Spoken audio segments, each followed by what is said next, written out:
All right, there we go. What's up, you guys? Welcome to Fission Sports. Uh, it is Thursday, and it's time for a weekly sports show where we talk about the top stories in sports as well as some other stuff we want to talk about. As always, I'm joined by with Miles Dawkins, 24/7. How you doing, man? Doing pretty good, man. Can't wait. We got football on the way, so that's always good. That's always good. It So is. tonight is the first game. Ready to talk about it, ready to get into it, but I know we got some other topics to dive into first. Yep. Yep. So this week we're going to be give our picks for the games this week, including the game tonight. Um, we're going to talk about Michael Sam getting signed by Dallas's practice squad. Will he start this season? Will he not start the season? Do you like the move? Not like the move?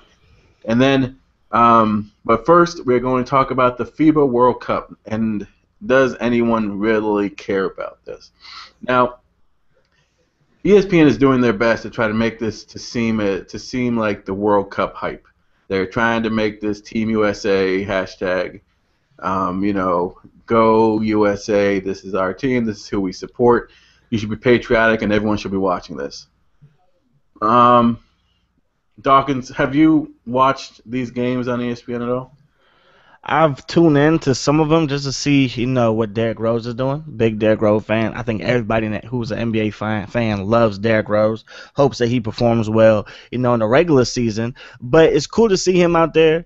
It was cool to see some of the scrimmages and practices, with the USA taking on other, top players, Kevin Durant, all these guys who were in it. I know that he dropped out and stuff like that, but it was cool to see these guys interact with one another and stuff like that. So as far as the tournament goes, I mean, there's one big separation from, the World Cup, which is soccer or football, and this tournament. I can't really call it a world tournament because the USA was the underdog. And whenever you're the underdog, you cheer that much harder.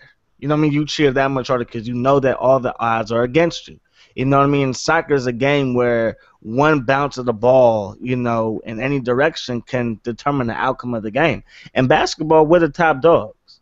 So there's not that same fanfare for this as there is for the World Cup. You know what I mean? Because we know what the best soccer is. The best soccer is during the World Cup. You know what I mean? Or in like the Premier League, but we can't really get into that because we don't know the players. So for this country, when it's the World Cup of soccer, we get into it because we know we're going to see good games. We know that, the whole country's going to be pulling for the USA soccer team. But in basketball, the best basketball is in the NBA. So we get that. We get 82 games of the best. Then we get the playoffs. And the NBA playoffs, let's be honest, is probably like the best playoff, atmosphere out of all sports. You know what I mean?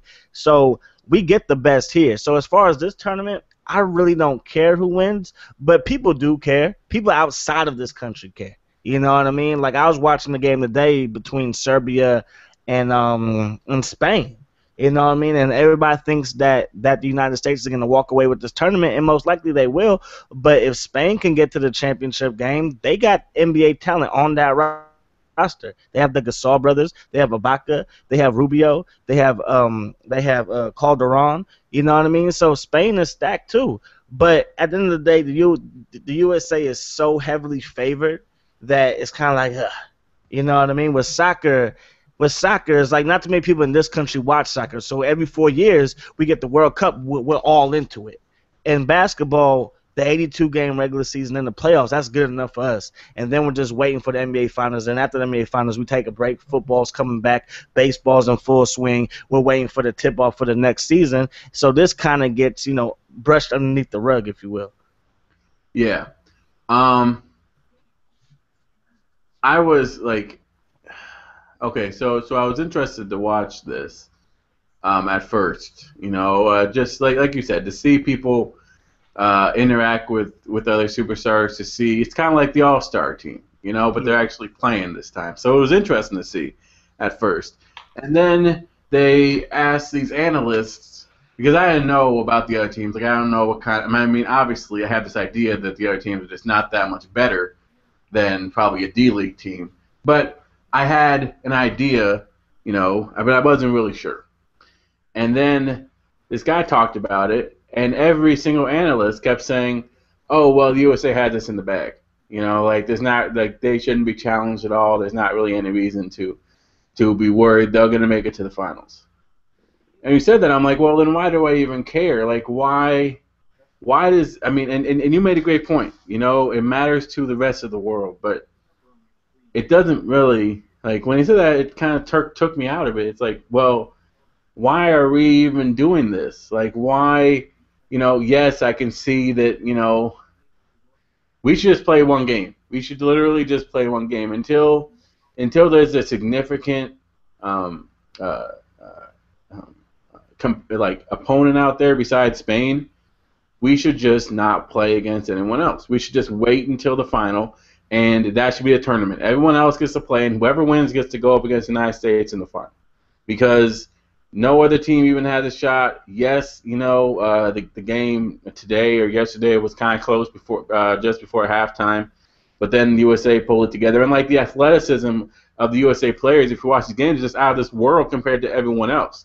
You know, like their baseball mechanics are faster, they're quicker, they're stronger, and it's like it's kind of degrading, like you know, from their point of view. I mean, I don't know. Again, like I don't know what's going on. Like I can't read their head or whatever, but just seeing like at the end of the day, they're just having fun out there. You know, there's no type of worry. There's no type of oh no, we may not do this. It's like spring training for them. It's like mini camp, I guess. Um, so I don't know. I mean, like you said, it's cool to see these young guys go out there like Kenneth Faried and make an impact and dunk and now you from like half court and Steph Curry hit threes and Klay Thompson hit threes and all this other stuff. That's cool, you know. Derrick Rose, but at the end of the day, it's just freaking sad and like there's no point that we should be playing because from my perspective, I'm glad that Darren Williams isn't there. I'm glad Lopez isn't fit enough to be there. I'm glad Joe Johnson isn't there. You Let's be know, real. Let's be real. Those guys couldn't make the team. stop it. They could. No, Darren Williams could. no, because again, to say that these games don't matter, that's more degrading than anything else. Really? Because because I mean, if you look at the point guards, John Wall didn't make the team. So to say that a D Will would make the team is like a slap in the face because Steph Curry is there, Derrick Rose is there, and in my opinion, they're better than D Will. You know, what I mean, Klay Thompson is there. To me, he's not even the starting shooting guard, but he's better than Joe Johnson. You No. know, yes, he is. Lopez, you know, whatever. Don't want him, don't need him. To say that people don't care. Yeah, in this country, people don't care, but we kind of have to step outside of this country. I mean, the passion that the Spain fans had for that game, and that game was a blowout, and the passion that Ricky Rubio was playing with, and it was a blowout versus Serbia, and it was getting heated out there. It's a love of the game. Because if they had something like this for football, I would most likely watch. Yes, the United States will be favored, but sometimes we just have to accept like the artistry of the sport, the artistry of the game of basketball, and be like, you know what? These are the best players. These are the best players from these different countries. Let me see what these guys can do. Let me see if this guy's any good. You know what I mean? I believe that diehard basketball fans are paying attention to this. Maybe not for wins and losses, but maybe just to see what these guys can do. Because basketball is one of the sports in this country that's worldwide, and I can really say that it's worldwide. You know what I mean? They have leagues in every single country, you know, known to man. So I believe that it is important. If it wasn't important, I believe Steph Curry wouldn't be wasting his time with it. Klay Thompson wouldn't be wasting his time with it. No, because Kevin Durant was in it, and then he felt like, you know, he needed a break. Because if you remember the past 3 seasons, they've gone deep into the playoffs. You know what I mean? So he felt like he felt like he needed a break. There's a reason why Paul George was competing in it. You know what I mean? Like there's a reason why these guys are competing in it because they care enough to go out there. It would be much easier to say, why don't we just no? Okay, well tell me why no. Tell me why. Because if you think about it, like these are all young guys that just want exposure. You know, Ruby Gay. No, first of all, Ruby Gay isn't a young guy. Klay Thompson and Stephen Curry are household names. But think about it though, man. Like, you know, if this really mattered to anyone, then we would have DeAndre Jordan, Blake Griffin out there. We'd have those guys. We'd have Westbrook out there. We'd have like Durant would say, hey, you know what? I'm just gonna fight through it. I'm gonna play. We'd have Chris Bosh would be in there. We'd have all these there's so many other players that I would put on this team, and that kind of shows me that yes, they have to put a team out there, so they throw people out there. So why not delegate it to? Why not delegate it? If nobody truly cares, then why not delegate it to the incoming rookies? That's basically that. I mean, well, because last time I checked, Rudy Gay is not a rookie. No, okay? but I mean, he's a veteran. Stephen Curry is an all-star. Yeah, Stephen Curry was an all-star. John Wall tried out for the team. Kevin Durant was going to be on it. Kevin Love was going to be on it. They had other things that they felt like was more important than competing in this. Paul George, who's an all-star, was competing there. Kevin Love has things that are more important. Come on, bro. Well, he was dealing with this contract, and he was dealing with trying to get traded. So, yeah, I think he had things that were more important. Because, again, D. Will, if you're really going to talk about a D. Will and happy that he's not on the team, it's like, okay. He doesn't look like he's that in shape. He look like he's gaining a couple pounds. Why not compete in something that's actually going to make him work? Why would Derrick Rose be there? You know what I mean? Because he wants to get back in game shape. He hasn't played in like 2 seasons. So exactly. I get, but you can't sit here. Okay, but why is Pau Gasol competing? Why is Ibaka competing for Spain? Well, why are these guys over there? Why is Franco Garcia? Well, he was supposed to play versus the United States the other day, but he's hurt. He's an NBA talent. He plays for the Rockets. But why would he be there? You see NBA players all throughout these different rosters. Why are they there? Because they care. They care enough to do it. So to sit here and say, well, for the United States baseball team, why is Derek Jeter there? You know what I mean? Why was he competing? It doesn't mean anything. It's not the majors. It's like, some people love the game so much that they're willing to compete regardless of the stage. That's what I'm trying to say. It's like the people that are on this team, they really do love the game, and they're just trying to keep in shape. It's basically like a scrimmage. They're trying to keep in shape. Bro, that's all they're doing. All right. Then why are people filling up the stadiums to see people stay in shape? That's what they're doing. That's what they're doing. And you know why they're look, this is it. This is really it. Like, the Olympics is the same thing, but why do people tune in? Yes, it'll be packed, but the tickets would be like $5 because it doesn't matter how much the tickets are. It's the same thing for the Olympics. No, this is way different than the Olympics. No, it's not. No, it's not. Why? Because Kobe competes in the Olympics. It's different. Because the Olympics just have more of an allure. It's like the best countries of the best countries. They have an opening ceremony. They have all sorts of stuff. Now, this is just like a scrimmage. If you take away the opening ceremonies, will you watch Olympic USA basketball take on the other countries in the world? Yes. Why? Very different. How is that different than this? Medals. Like you can't compare this to the Olympics. Why not? Because this doesn't have that type of pedigree. It doesn't have that type of pedigree, but I'm just talking about the basketball. Because, like you said, we can clearly see that if it was the Olympics, maybe a Kevin Durant would suck it up and play. I can honestly say that.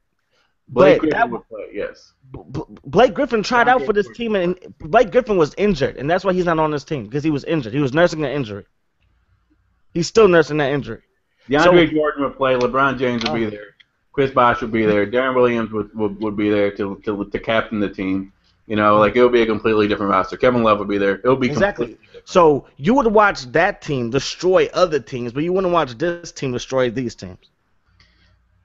No, I mean I'll watch it. I'm just not like whatever. It's just a scrimmage. It's basically that's how it is in the Olympics. I'm done because in the Olympics, it was USA and Argentina. Argentina arguably had one of the best. Foreign players in Ginobili at the time, right? The past Olympics, it was who? USA versus who? Spain. Just like most likely it's going to be in this FIBA World Cup, whatever you want to call it. That's what it's going to be. So to me and you, we might not care that much. If it was a football version of this, the majority of the world would not care that much. I would because I'm a football head. Yeah. So to say that nobody cares about this, to me, is a slap in the face because, again, I was watching the game today, and those fans of Spain that packed that stadium, They were into the game the whole way through, and it was a game versus Serbia. And Serbia doesn't have not one NBA player on that team. Good point. All right. We got to move on. We got quite a bit to talk about. Quite a lot of picks to pick. And this is on tape, so we'll be held accountable for our picks. But Yes, first, let's talk about Michael Sam going to Dallas, man. Obviously, Dallas needs help on defense. Is Michael Sam the guy to give it to him?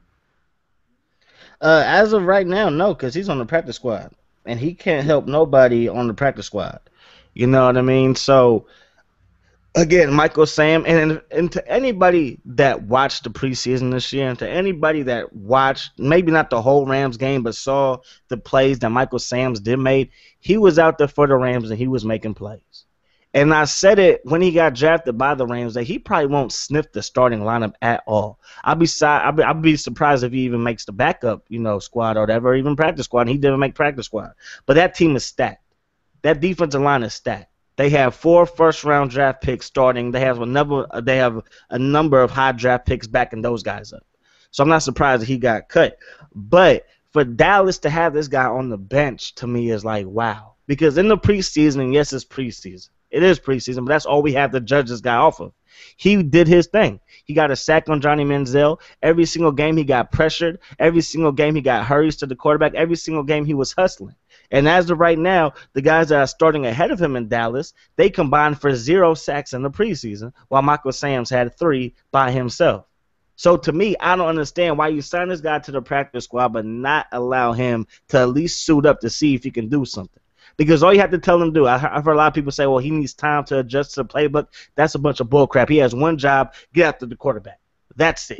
Very simple. Rush the quarterback. He can do that because why? He's a high-energy guy. Is he as talented as a J.J. Watt? Absolutely not. Is he as talented as a Justin Tuck in his prime? Absolutely not. He's not that guy. Can he replace DeMarcus Ware? Not today. He can't. Not this year. He can't. Maybe throughout his whole career, he can never be that type of pass rusher. But in my opinion, he will give the Dallas Cowboys more than what they have. Because right now, their starting linebacker, Sean Lee, is gone. DeMarcus Ware is gone. You have a middle linebacker that retired twice. And Rolando McClain at the age of like 24 and 25, and now he's on the Cowboys, and there's reports to saying that he really doesn't want to practice hard for the Cowboys. Your team is dysfunctional. It's dysfunctional. And it starts with Jerry Jones. It does. Because why sign this guy to your practice squad if you're not going to use him? Because he is one of the biggest rookies in the world right now. And it's not because of his play, even though he plays pretty well. It's because of his sexual orientation. It's because of who he is as an individual. So why bring this distraction, so to speak, to your team? Because if you're not going to put him in versus one of the best, if not the best, O-line in the game in the San Francisco 49ers, then why even sign him? Why even sign him? So you would start him? Yeah, start him. Well, no, yeah. Why sign him if you're not going to test him here? If you're not going to test him here. See what he can do. Like, give him a shot. Exactly. Because if he can do anything versus the 49ers O-line, that's saying something. Yeah, for sure. I like it. I mean, I'm glad that someone picked him up. Like you said, it's unfortunate that they didn't make the squad, but like you said, he had a lot to prove, and it was very unlikely they would. But preseason's preseason. I hope that he does get a shot in the regular season, and we'll see what happens. But I just can't wait until, like literally, I just can't wait until he does something on the field that we can talk about that is actually legitimate. Like, yes, the preseason, like he had a great preseason. He has a Madden card now. He made it. But we need to, like, for me, I need to see him produce during a regular season game on the field and really establish his name, so that's what people are saying and talking about instead of his sexual orientation. Because I feel like, again, even now, it's still all like 90% about his sexual orientation and 10% about his preseason. performance. But I could be wrong, you know. I could be wrong, but I don't know. Richard Sherman. All right. Um, let's start our picks, man. Are you ready? What do you want to start with? NFC or AFC? Well, yeah, we could start with the NFC, I guess, because the game tonight is versus the NFC. All right. Well, I mean, why not do it? Let's start with the game tonight. Seahawks versus the Green Bay Packers in Seattle. Who you got, man? My heart is telling me go with the Packers, man. Go with the Packers just because you don't like Seattle. And I'm trying to find reasons why I should pick the Packers, and it all comes down to the unknown. Will they allow Eddie Lacy to just carry the ball 20 to 25 times? To me, that's an unknown. How will the crowd noise affect a great quarterback in Aaron Rodgers? That's an unknown. But the last time these two teams played up in Seattle, it was the Fail Mary, and we all know that Green Bay should have won that game. So for that reason, even though my brain, and I trust my brain a lot more than I trust my heart, I would like to take Seattle, but I'm going to go with Green Bay. I feel like Aaron Rodgers, who is one of the best, if not the best quarterback in the game, can quote unquote ignore the noise. You know what I mean? That stadium's going to be rocking. They're going to lift the banner. The Legion of Boom is going to be ready to lay the boom on these receivers and stuff like that. But I do not trust the front seven of the Seattle Seahawks. I feel like it is a good front seven. Don't get me wrong, but I feel like what Eddie Lacy did the last half of last season is going to carry over into this game, carry into the regular season, and I feel like he's going to be one of the best running backs in the game come the end of the season. So I'm going to go with Green Bay. I hope that they give the ball to Eddie Lacy. I hope that the Legion of Boom has an off day so Green Bay can walk up out of there with a W. I'm going to go with the Seahawks. Yeah, I mean, I thought about this for a while, and then I remembered that I'm a Bears fan, so I have to go with the Seahawks. But also, the one thing, like I was thinking about it, the one thing offensively, I got to give that to Green Bay. You know, their offense could be way better just based on quarterback play. Defense has to go to the Seattle Seahawks. Defense, though, on the Green Bay side of things, I think is a huge question mark. Yes, they brought in Peppers, but Peppers, he's not the same Peppers that we want to believe that he is. Obviously Matthews is amazing. A.J. Hawk, one of the most underrated players in the game. But I still think that Wilson will be able to have more success against the Packer D than the other way around. So for that reason, I think it's probably going to be like 17-14, something like that. But I think that at the end of the day, the Seahawks will win, probably by 3 points or something like that. Mm-hmm. All right, next one: Saints at the Falcons. Who you got in this one, man? I like the Saints. The Saints have kind of been the best team in that division consistently. I don't like Atlanta's defense at all. I like the fact that Matt Ryan has a healthy Julio Jones, a healthy Roddy White. But at the end of the day, for me at least, it has to go to the Saints. That defense is a lot better. Last year, they were one of the best defenses in the whole league, thanks to Rob Ryan. I like Kenny Vaccaro at safety. They get after the passer. So I like the Saints to handle business and take care of Atlanta. Yeah, the Falcons were just so bad last year, and I don't see them being any better this year. Unfortunately, I want to say that they'll be better, but I don't know, and I think that this will definitely be a loss for them. So I'm going with the Saints as well. All right, Vikings and the St. Louis Rams. Sam Bradford is out for the season. Who do you got in this game, man? I got Minnesota. I know that Matt Castle is a starting quarterback and not Teddy Bridgewater, but that D line of the Rams is beastly. It really is. They have a great linebacker core, but it was almost exactly the same D line that they had 2 years ago, and Adrian Peterson put a whooping on them. I feel Ooh. like that can happen again. I think that Cordero Patterson is going to be an X factor. I don't see anybody in that secondary of the Rams that can contend with Cordero. So I think Patterson and Peterson are going to just go off, and I think that the Minnesota defense will be able to do things versus Sean Hill. Let's face it, Sean Hill's been in the league for 13 years, has 13 wins and 13 losses, and that's an unlucky number if you ask me. So at the end of the day, I'm gonna go with Minnesota. Yeah, me too. Minnesota. The Rams just don't have enough. Like they're the loss of their quarterback really did hurt them. I don't think that they'll be able to overcome that this year, and it's going to be very, very hard.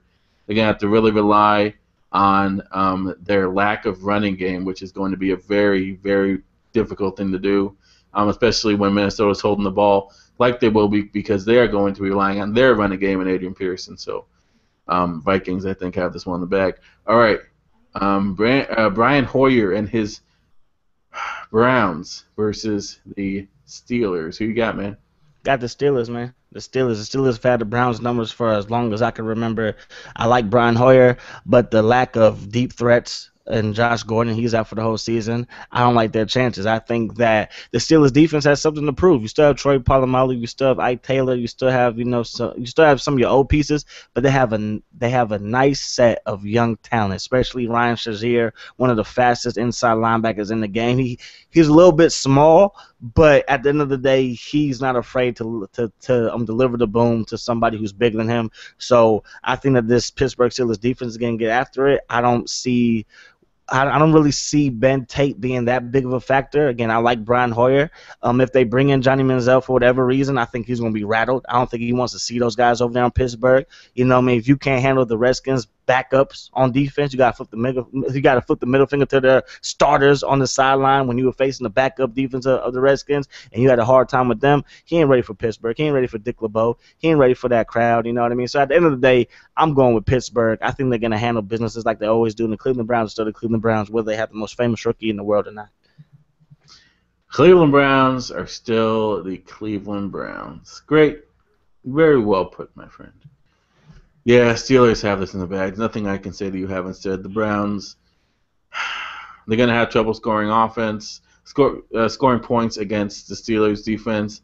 And, yeah, the Steelers, I think, have this one in the bag. All right. Jacksonville Jaguars. Many people are picking this team to get 2 wins this year against the Philadelphia Eagles. And, well, I guess we can call that Nick Foles.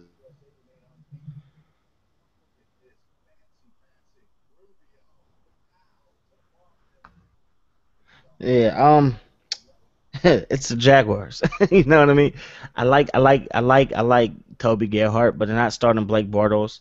They have a young receiving core, and it's the Jaguars. And they're going up against the Eagles, and the Eagles won their division last year. Again, the Jaguars, I don't see them winning too many games this season, and they're not going to get a win in Week 1 versus the Eagles. I'm going with the Eagles. Yeah, Nick Foles is just too good. He's going to totally dismantle that defense. There's nothing that the Jaguars can do. And then they're going to try to rely on their running game, but it's really not going to work. So, yeah, the Eagles, I think, are going to run away with this one before halftime. All right, Derek Carr and the Raiders versus the Jets. And who's their starting quarterback? Mike Vick.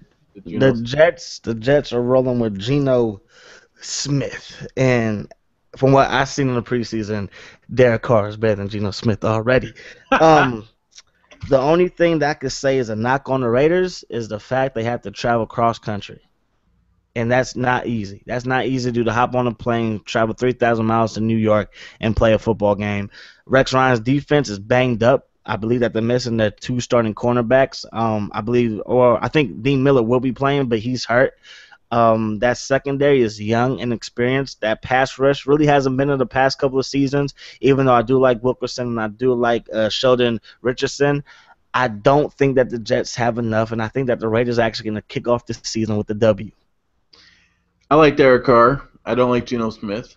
And, yeah, the Raiders are going to kick this off with a W as well. I'm picking the Raiders as well. I mean, Yeah. yeah. Okay. Yeah, the Jets are just going to be so bad this year. I mean, like, if Vic, I want to say if they start Vic, they'll be better, but I'm not sold on Vic either. So Yeah, nobody's sold on Vic. Yeah, that one sold out quickly. All right, Bengals and the Ravens, one of the best games, rivalries that we've seen in the last couple of years. Who got in that one, man? I'm going with Cincy. I'm going with Cincy, and here's why. Even though I like C.J. Mosley, the inside linebacker from Alabama, I don't think he's going to show up that much in this game.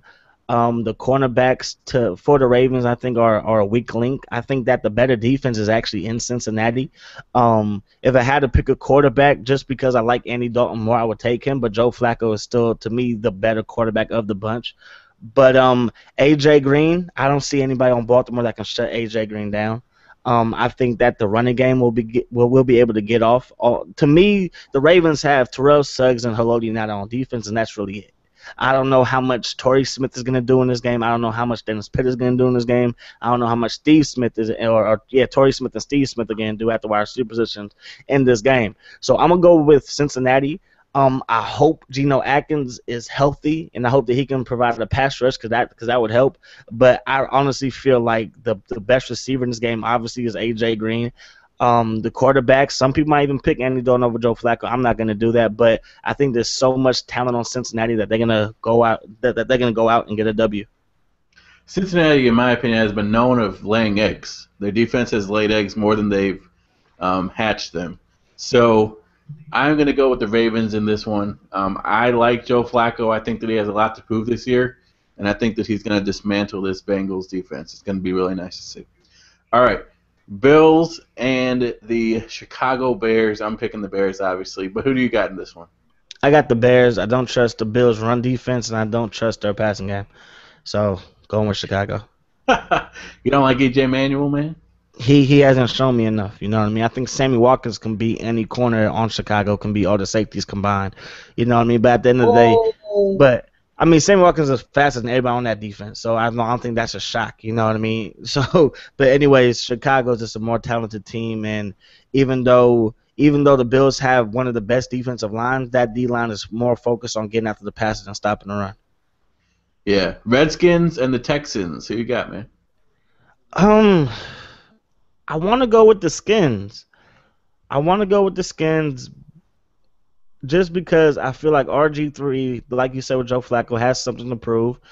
They have a lot more weapons in Washington. You're talking about Alfred Morris. Alfred Morris right now to me is a lot better than Arian Foster. I don't know where Arian Foster's head is at this point. You know what I mean? He was talking about he wanted to retire and this and that, and he's unhappy in practice and this and that. It's like, I don't get it. Andre Johnson is unhappy, and I would be unhappy too if Ryan Fitzpatrick throw me the ball. So, at the end of the day, I love me some J.J. Watt. I think Clowney is going to get to RG3 in this game. I think Clowney might even have a couple of sacks. I think J.J. Watt will probably have a couple of sacks as well. But I just feel like Washington right now has too many weapons for Houston to keep up offensively. Yeah, Houston's secondary is what scares me. It's not their run defense. It's not their pass rush. It's their secondary. And RG3 needs to throw the ball. He needs to throw the ball, and he needs to – if the O-line can protect him just enough for him to throw the ball, then I think that's going to be real good for them. But at the end of the day, RG3 cannot throw the ball anymore. His arm is – he is done. He is squashed. So I'm picking the Texans. I think that, like you said, Clowney will get him. J.J. Watt will get him. Maybe some corners will get a sack because they'll just decide to run all over him. I'm definitely picking the Texans over the Redskins in this one. All right. Titans and the Chiefs. Who you got, man? Chiefs. No need to talk about this one. Chiefs. I'm picking the Titans.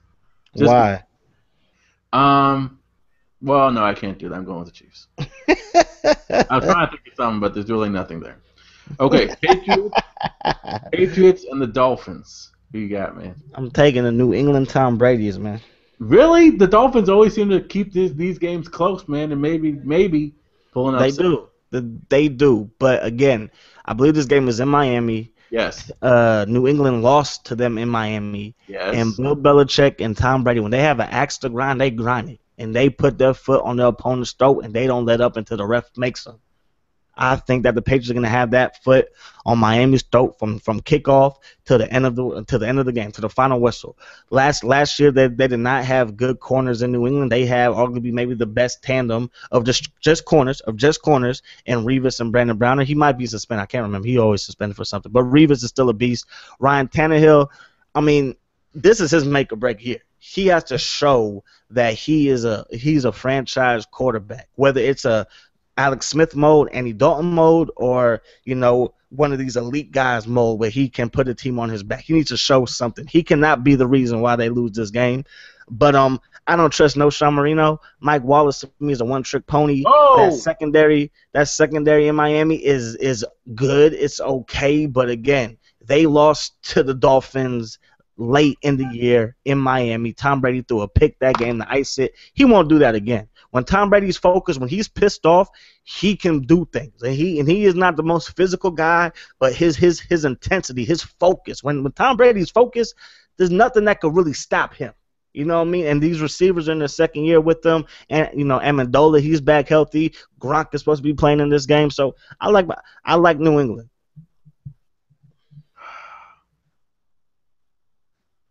I like New England too.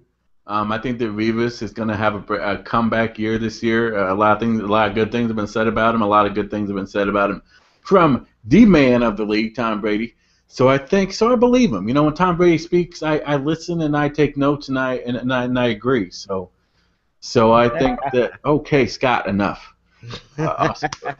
Very good. So because of that, man, I have to go with the Patriots and the Dolphins. They just don't have enough. They don't have enough weapons. But the Dolphins do have.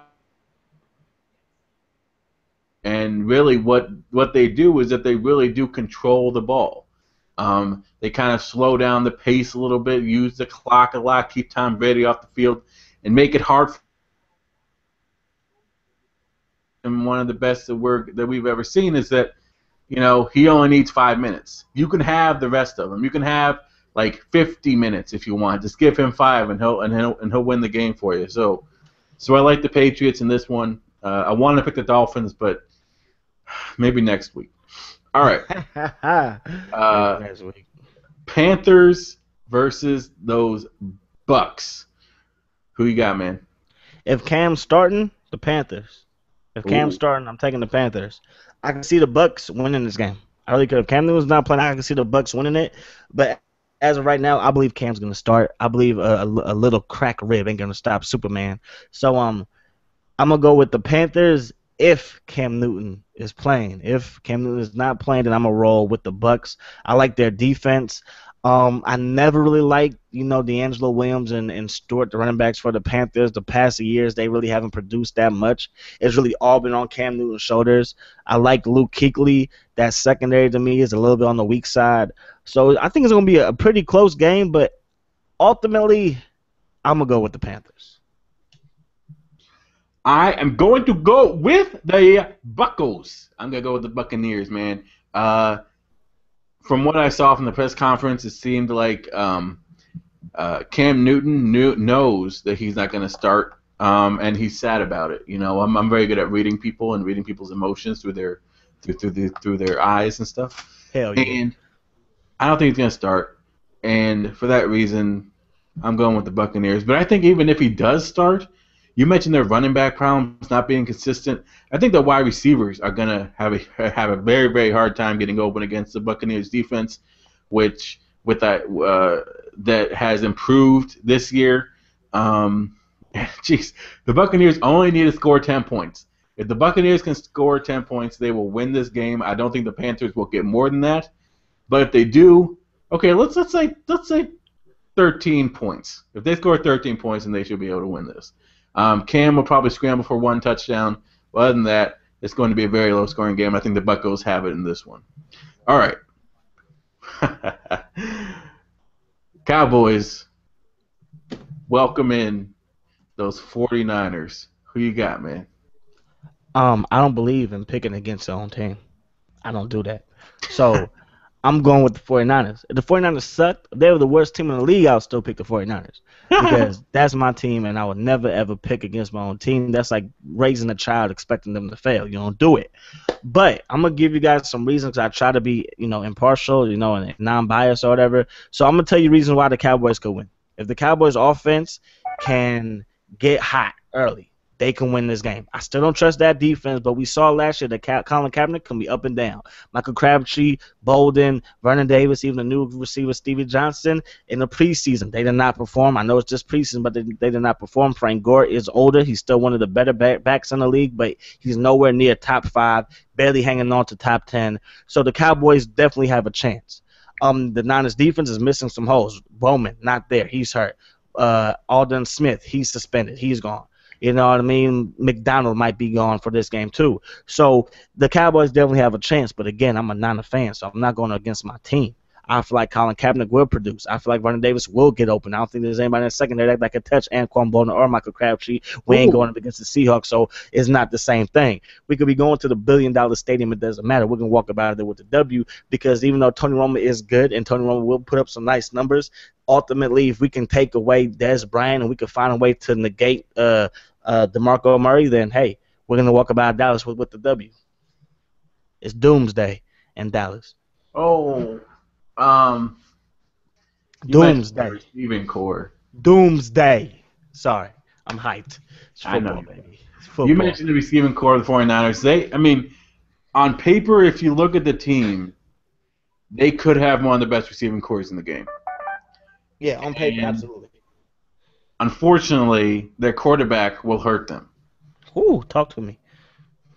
So, because of that, yeah, they're going to have trouble in the rest of the season. But they will not have trouble in this game. The Cowboys defense does not get it done. If they decide to, throw some scrubs on freaking Michael Sam and throw him out there and have him play, then maybe they have a shot.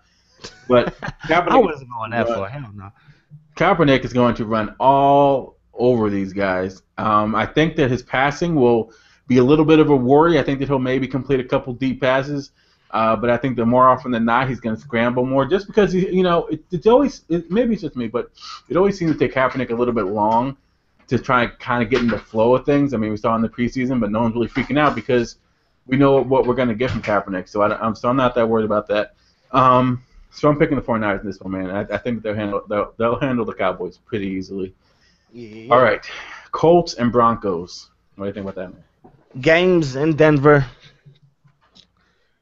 And games when you pull for Peyton Manning to win, he usually loses. And here's why. There's too much focus put on Peyton Manning in the past. When he was losing those games to the Patriots, I'm talking like 10 years ago, all the focus was on Tom Brady versus Peyton Manning when it was really that New England defense against Peyton Manning. And all the focus was, can Peyton Manning do this, can he do that? And they forgot to hand the ball off to Edgerrin James. The year that Peyton Manning won his own Super Bowl, that defense did their thing in the postseason. They went up against Larry Johnson, who was leading the league in rushing that year. That shut him down. Less than like 70 yards rushing for him. They go to Baltimore. They won it in a field goal fest. Vinatieri kicked like 5 field goals to win that game. We all know what happened in the AFC Championship game. Peyton Manning was finally able to get past Tom Brady. The point I'm trying to make is when Peyton Manning succeeds, it's usually the other people around him that step up. Too many times, it's so much on Peyton Manning. The reason why I bring that up, because this is a big game. This is a second chance to go up against the Colts. His second chance. His first time he lost. Yeah. This game is going to be in Denver. So, again, this is why I'm thinking that, if they put everything on Peyton Manning and it doesn't work out, there's nobody else there that's going to help him. You know what I mean? But they have changed things around this season. This season, John Elway and that front office, they put together a defense that is going to be fierce. Now, to your credit, when he was talking about Peppers, he is older, just like DeMarcus Ware. One thing that I can say, though, DeMarcus Ware, just like Peppers, has never played with someone on the opposite side of him that can get after the passer. I think Bears. Huh? The Bears had a pretty good line. Who was the other person on the Bears D line that you had to double team? Donahue over there. Stop it. Thank you. Anyways, with the Cowboys, there was no one else that you had to double team. I think that Peppers could get off against Seattle. He could. I'm saying that the same thing could happen with DeMarcus Ware. I think a team Khalib, he's going to shut down the other team's best receiver, whether that's going to be T.Y. Hilton, whether it's going to be Reggie Wayne, whether it's going to be Hakeem Nicks, whoever you want. The tight end position of Indianapolis isn't the best. You got two young guys that really haven't blossomed yet, and Trent Richardson is Trent Richardson. I don't believe in him. I don't believe in him at all. You know what I mean? So I think that Denver is going to handle business because that defense is going to shut down Andrew Luck and that Indianapolis Colts offense, and Peyton Manning might have a game like he did last opening day with 7 TDs, 500-something yards, going ham versus old team, the Indianapolis Colts. Wait, so did you pick the Broncos? Yeah, I'm taking the Broncos. Taking the Broncos. I'm taking the Colts, man. Go ahead. And it's only because you made a great point. When everything's on Peyton Manning, he folds under pressure. I'm not going to say he folds, but the team quarterback when pressure is the highest. And it's unfortunate, but it's true. And this is his chance to prove to Irsay, who will probably be watching from some, Alcoholics Anonymous thing, but this is his time to prove that he is, that they shouldn't have let him go. Because I don't care what he says, he's not over it, and he'll never be over it. He wanted to retire Cole. He didn't want to go to the Broncos. He's making the best out of the situation because he's a professional, but it hurts him every time that he hears the Colts name, and unfortunately, Andrew Luck is just going to make him be an afterthought with the Colts organization, and he knows that, and everyone else knows that. If Andrew Luck keeps going down the road that he's going, so I'm going with Andrew Luck, man. Even though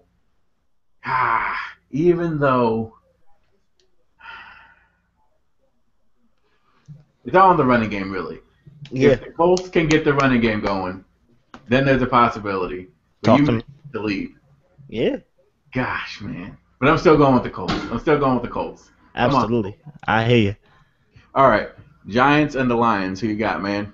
I got Detroit basketball. No, I'm playing. We got the Detroit Lions. Eli didn't show anything. If Matthew Stafford can protect the ball, if they can run the ball with some efficiency, nobody, and I mean nobody on that the New York Giants defense is going to stop that man, Megatron, the best receiver in the game. Nobody can stop him.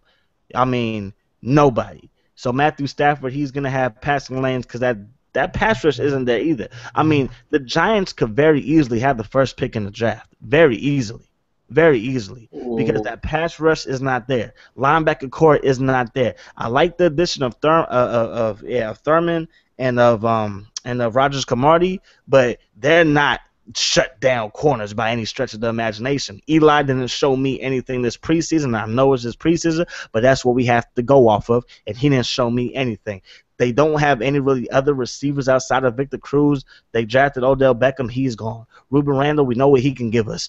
Mario Manningham, this ain't the Super Bowl. So at the end of the day, I feel like the Giants don't really stand a chance versus Detroit. I'm going with Detroit. Big, too, like 28-7.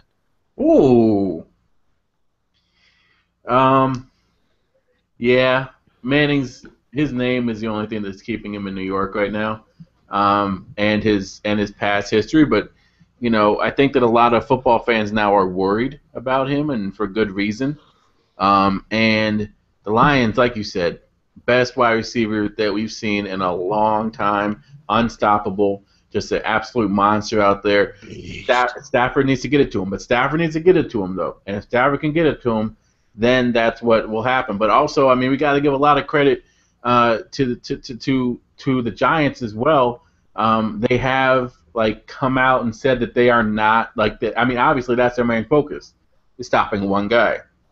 That's all you got to do with the Lions. You just have to stop that one guy. But you can't do it. So I'm going with the Lions. This one as well. All right. Last game, and Warren Sapp, just stop. Last game, Chargers versus the Cardinals. Last game of the week on ESPN, Monday night, the late game. Who you got, man? I'm rolling with the Chargers. Because I don't like Carson Palmer. I don't trust him. And everybody is on Arizona because they won 10 games. And Michael Irvin, I got love for him. I got love for everybody that walks this earth. He picked the Cardinals to replace the 49ers in the playoffs, and that just pissed me off. He wanted to talk about how this team won 10 games last season. They did. But people forgetting that Darnell Dockett is hurt. He out for the season. Or we forgetting that this star inside linebacker, Washington, he's out for, I believe, the season too for marijuana use or for drug possession, something like that. He's gone too. So yes, you still have Patrick Peterson. Yes, you still have Larry Fitzgerald. Yes, you still have a bunch of other players. But let's not forget, even though they did beat Seattle, in Seattle, one of the only teams to do that in a long while, Carson Palmer threw 4, not 1, not 2, not 3, but 4 INTs in that game. And it wasn't because these great cornerbacks and safeties in Seattle were doing great things. No, he was throwing the ball in double coverage like an idiot. He's a 10-year vet, and you want to talk about someone who can't ring coverages? Ding, ding, ding. Carson Palmer be the number one dude on the list. He's been in the league for 10 years, throwing the ball in the double coverage. It wasn't even like Larry Fitzgerald or Michael Floyd to these big guys. It's like these little guys or these garbage tight ends of the Arizona Cardinals. So for that, I'm going with the Chargers. And then next, I'm going to tell you how I really feel. Cardinals and Chargers. Man, these two teams, on one side of the spectrum, we got a team that they do every season. The Cardinals, when they have one of the best offensive quarterbacks statistically in the game, in Phillip Rivers. And then the other side, you have a team that has been in the playoff hunt these last couple seasons, but it's just missing that one thing. And I can't put my finger on it. I can't put my finger on it, but there's something about the Cardinals that like every season you're like, man, they're really not going to be in it, but middle of the season, they're kind of still in the wild card race. So they always kind of surprise people. But the difference between those years and this year, like you said, is their quarterback. Mm-hmm. And the Cardinals don't have a quarterback. And it's unfortunate that they're putting all their faith in Palmer because he can't get it done. And on the flip side, you have, like I said, one of the best offensive quarterbacks in the game in Phillip Rivers. And even though the defense of the Chargers is very, very skeptical, very, very, I'm hesitant to put my faith in them.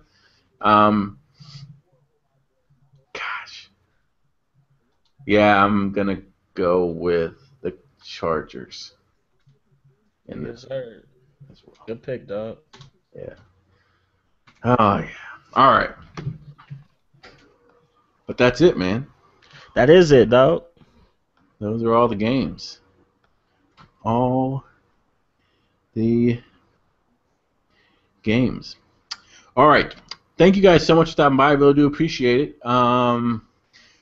Really quickly, as we got about an hour before kickoff, what are you looking for in the opening game here? What are you most excited to see? I'm most excited to see just the two strengths of this team. You have Green Bay, and we just love their offense, love their passing game, and we know what the Legion of Boom can do, the secondary for the Seattle Seahawks. So that's definitely the number one story coming in this game. How would these two juggernauts face up against one another? The interesting thing is, though, can they give the ball to Eddie Lacy enough to maybe, keep the Legion of Boom guessing on what type of plays they're going to call?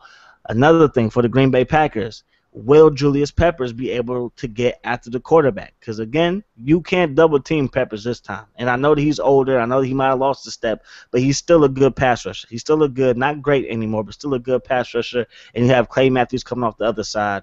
But can Green Bay stop Marshawn Lynch in that running game? And I think that might be the biggest determining factor, and that's why, my heart's telling me Seattle, you know what I mean? And my brain's just telling me Green Bay because I can't stand Seattle. But but anyways, I feel like Green Bay has a legitimate chance, but it's going to come down to can they stop beast mode, and not too many people can do it. Okay. Stop being professional. From a 49ers perspective, what are you looking for in this game? From a 49ers perspective, F both these teams, man. F the Packers, F them. But no, from a 49ers perspective, I want to see what Seattle can do. That's my main focus. You want to see glitches in that defense, don't you? You want to see Not stuff. Even glitches. Not even glitches, because I feel like the Niners at their best. Colin Kaepernick playing his best. Vernon Davis at his best. Everybody at their best. Seattle can't touch us. If we're at our best, Seattle can't touch us. That's how I feel. Oh. That's how I feel. Because they robbed us in Seattle. When NaVorro Bowman got hurt, that was a fumble. Wow, you're bringing that in. It was. And that's one of the reasons why I'm picking Green Bay, because Green Bay should have won that Hail Mary play. When it was a Hail Mary in the corner of the end zone and they gave it to Golden Tate, that should have been a Packers win, but it wasn't. So, again, Bowman healthy, Patrick Willis healthy. Again, I feel like our front seven can shut down a Marshawn Lynch. We did it in Frisco. Yeah, the noise, Seattle, all that stuff, I get it. That stadium be rocking, and I get it. At the end of the day, though, if it's just us in the parking lot and Seattle in the parking lot, we walking away with the W. I don't care what nobody got to say. I don't care what nobody got to say. At the end of the day, man, because, again, that's why I can watch Seattle and I can just watch them and not have any ill feelings towards them, because they handle business when it was time to handle business. But let's not forget that we gave it to them in San Francisco. We gave it to them. And let's not forget that we had the lead in the playoffs, and we had the ball back in our possession, and the refs ain't give it to us. And Navarro Bowman had to blow up his knee for nothing. You know what I mean? And then the fans freaking throwing popcorn at him. We ain't forget that. we ain't forget that. You know what I mean? So at the end of the day, it's like, we don't like them, they don't like us. And that's fine. That's fine. That's the way we like it. That's why football is the best sport in the world, because ain't nobody going to bite somebody like in soccer. We ain't going to be flopping and looking for calls like in basketball. We're going to come, we're going to punch you in the mouth, you're going to try and punch us back, and we're going to be going at it for 60 minutes. So as a Niner fan, I could care less who wins this game. It doesn't matter. It doesn't matter. So you're not worried about Seattle this year? I'm not. I mean, of course I worried? No. Respect? Yes. I respect them. Green Bay can't see us. The past 3 times we played Green Bay, we beat them. I'm not scared of them. I'm not scared. That defense is soft. That's why I'm hoping that they can do anything against Marshawn, but I doubt it. So as a Niner fan, I'm waiting until Thanksgiving. I'm waiting. November, primetime, Seattle, comes to Santa Clara for the first time. Let's see what happens then. Because these games when we play the Cowboys, and no disrespect, but when we play the Bears in week 2, it's a tune-up. It's a tune-up, and I mean no disrespect, but it's a tune-up for week whatever it is, 12 or 13 in November. It's a tune-up. Because as much as I love Marshawn Lynch, as much as I respect the Legion of Boom, no, y'all have what we want. Y'all have what we want. And we coming with machetes and bazookas and whatever we got to do to get it from you. We're doing whatever it takes. I've been watching the NFL Network. They've been hyping up the Seahawks. They've been showing the freaking replay of the NFC Championship game more times than I can count. So we know what you like to do, and they know what we like to do. And we're going to come after them. We're going to come after them. Yeah. All right, guys. Well, there it is. Dawkins Uncensored saying, bring on the Seahawks. Bring them to Santa Clara. There's one game he's waiting for. Exactly. They come to Santa Clara. New Levi Stadium, baby. Exactly. I'm going to be Seahawk blood will be running that night. All right. I'm going to be on fire that night. he'll be fired up. I'm going to be on fire that night. Please believe. Please believe. Awesome. All right. Well, thank you guys so much for watching. Thank you so much for tuning in. I really do appreciate it. We went through all the teams. We gave our picks. And now it is time to do a minute to preach it to get out of here. I'm going to grab some food, watch the game. It's going to be a good night. All right. But, yeah, so we're going to end the show as we do every week with a minute to preach it. So, who wants to go first, man? I'll take it. All right. Let me know whenever you're ready. I'm ready. Okay, go ahead. Tonight is the first game of the NFL season. And as a football head, you wait for this for 6 months. And you know for the next 17 weeks is going to be the best time of the year. And the reason why, we can pick and make predictions of who we think is going to make it to the big game. And most of the time we might be right. But for those other teams that make the playoffs, we really don't know. Over the past 20 seasons, 30 seasons that has been the new playoff format with 6 teams, there has been 5 new teams in the playoffs every single year. That's a good thing. There's no predicting who's going to make it to the playoffs because nobody really knows. That's what makes football the best sport out of all the other sports, is the parity. You know that there's going to be a change. Maybe not at the tippy top, but at those teams on the rise. That's why we love football. That's why anybody, I feel like you never pick against your team. Who says that the Bears can't make it all the way? Who says that your favorite team can't make it all the way? I love my 49ers. They going all the way. Y'all should feel the same about your team. Beautiful. Very well put, my friend. All right. Here we go. So I'm going to do my minute to preach it. Yes, and then we're sir. going to move on. All right. Hold on. I had something on the tip of my head. Gosh, and I was like, man, I really want to say this. Okay, yes. Here we go. Here we go. All right. So every year, for some reason, there's this one player that draws my attention. One player that stands out. One player that not many people look at, but I see potential in, and I pick as my sleeper. And 2 years ago, I picked Richard Sherman, a no-name. Now he's the best corner in the game. Last year, I picked Russell Wilson, no name. Now he's one of the best quarterbacks in the game. So this year, I figured it's only a tradition. I might as well do it again. And there's one guy that, for some reason, he just has that intangible. He has that desire to win. He has that mental capacity to get it done. And that guy, who we'll be talking about next year, is possibly number 6 in our top 10 quarterbacks, is Derek Carr. I'm so excited for him. So excited. So that's my pick. You jinxed him. You jinxed him. I didn't do nothing. I didn't do nothing. I ain't worried about nothing. Hey. All right. That's it. That is it, my friend. That is it. Thank you guys so much for watching. It has been a great show. Who's ready for some football, man? It's time. It's time, man. All the hype is over. It's time. Oh. This Sunday. Oh my gosh, it's time. It is time. So, yes, we'll be back here next Thursday, 5:30 Central Time, 6:30 Eastern Time, 3:30 Pacific Time, breaking down all the games from this past week, previewing the games for next week. It'll be a good time. If you guys want to hit us up on Twitter, you can hit me up at 11510, or you can hit up Miles Dawkins at Miles Dawkins 24/7. All day. On YouTube, you can find me on YouTube. You can find me on Twitch. You can find me on Instagram. You can find All me. day. Just Google us. Just baby. Google, baby. All right. That's it. Thank you guys so much for watching again. We're out of here. See you next week. Peace. Adios. Hot sauce. Hot sauce. You already know.